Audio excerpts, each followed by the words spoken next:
see high-flying stuff, you like to see a lot of hard-hitting stuff, because what we've deliberately tried to do is that strong style, which is the really good technical stuff, really putting over the ability of wrestlers, because these guys who wrestle are really talented. It's not something I could ever step into the ring and start and do. These guys have all been wrestling since they were 15, 16 years old, and they've been doing it for a long time, and they're the best at what they do in this country.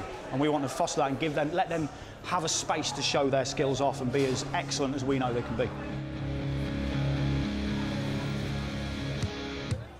Camden Town, London, England. A typical weekend scene in the UK capital of alternative culture.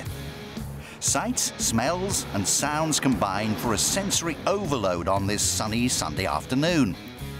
But today is no ordinary Sunday in NW1. Every 2 months, the thronging mass which spills across the road is made up in no small part by a crowd of pro wrestling disciples.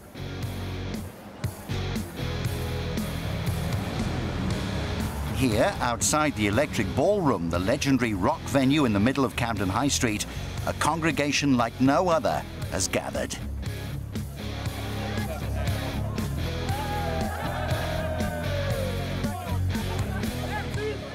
This is our 16th show. Every show we've done sold out. When we started out, we were in a venue that held 350 people. We sold all those shows out. They started selling out quicker and quicker and quicker, so we were selling them out in like 20 minutes. Now we get 700 people at this show. This show's been sold out for a month and a half. We do shows every 2 months and they always sell out. So we're obviously doing something right, which is really awesome.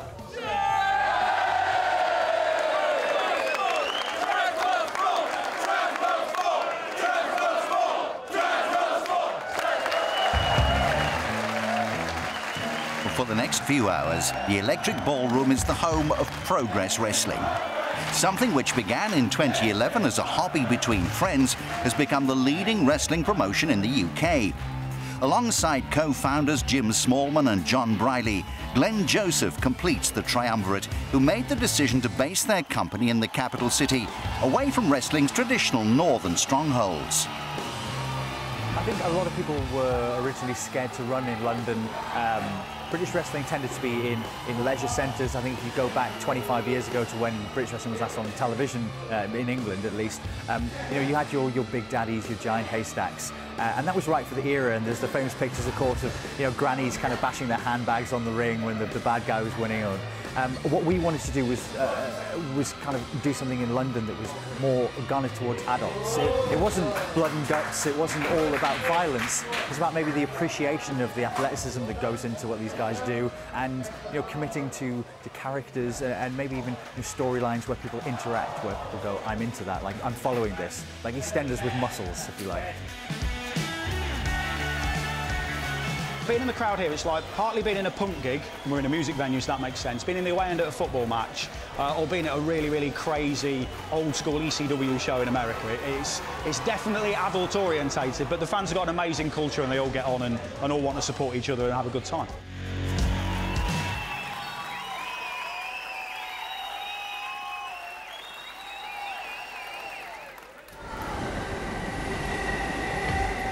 But the show, which is put on to such rapture in the ballroom, is not achieved overnight.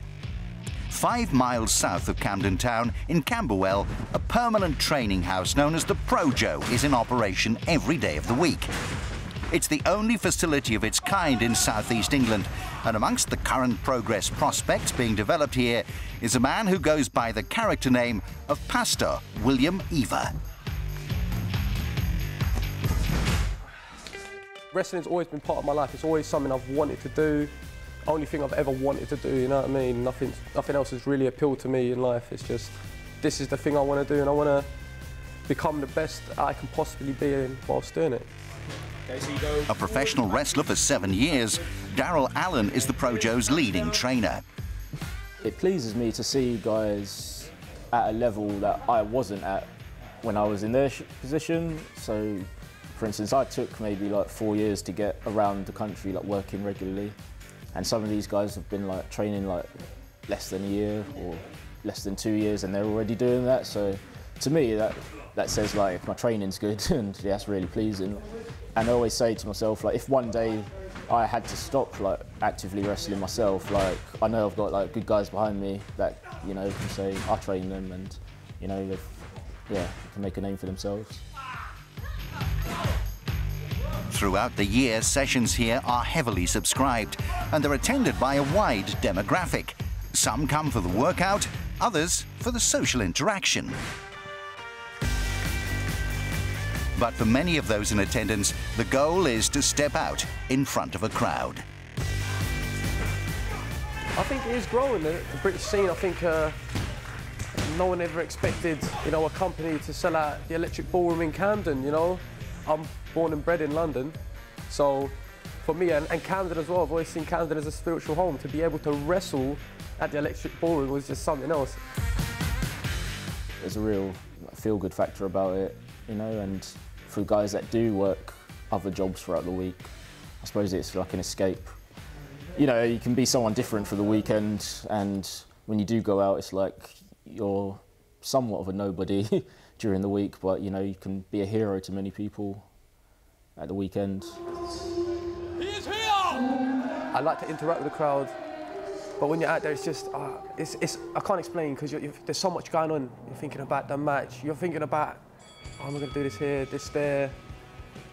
It's really hard to explain, but it's like I'm comfortable, yet I'm not comfortable. It's really weird, because you try not to, they're there, but at the same time, you're trying not to, you're just trying to block it out. Obviously, I'm totally trying to be in character when I'm going out there. When I'm out there, I am the passer. Progress prides itself on its loyalty to British fighters, rather than relying on overseas imports to sell tickets. The importance of nurturing local talent is imperative, as are the compelling and ongoing storylines. Jim Smallman is a stand-up comedian by day, and Glenn Joseph is an actor whose background is in musical theatre. I think it is theatrical to a point. There is the theatre of wrestling, and there always kind of has been, where you're telling a story with every match. The battle of good and evil was always the kind of, it was ingrained in professional wrestling. You are your own brand in professional wrestling. People buy into the brand, so like Progress. And so with these guys here, we're kind of teaching them, as well as the athletic side of it, how to market yourself, how to be engaging, how to be entertaining, how to be a character. The chapter that Transworld Sport is on hand for is titled "Just Because You're Paranoid Doesn't Mean They Aren't Out to Get You." It's inspired by a Nirvana song and pays homage to Progress's musical roots. Pastor William Eva makes just his second appearance in front of the capacity's 700-strong crowd. His storyline is just beginning, but already he's a crowd favourite. We all do it for the passion and love, but at the end of the day, passion and love don't pay the bills. So the real money is in Japan and in the States, where the big money is to be earned. There's a lot more exposure, internet, mainstream TV, and all the rest of it. Got to make a lot of sacrifices if you want to become something. Especially in a British wrestler trying to break out and become a big wrestler in the States, Japan, the main goals. We've got it's a lot harder for us. Yeah, just give it your all. Find a good wrestling school first and foremost. Get in shape, eat well, and commit 100%. Believe, believe in it.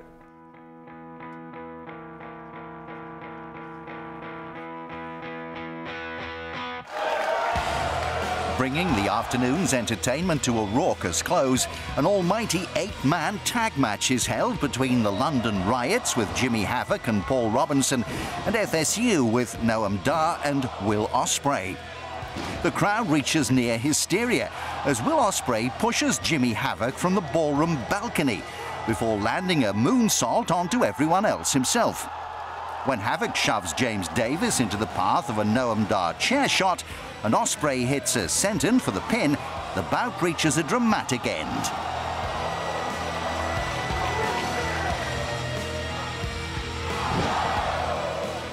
I'm a fan who likes seeing the hard-hitting stuff. I like seeing the storytelling. I like seeing it all brought together.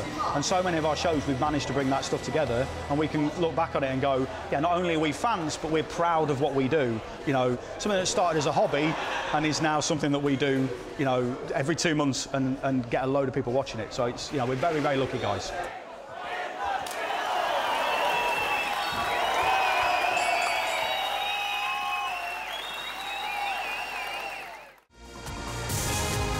Subscribe now to our YouTube channel for the very best of Trans World Sports.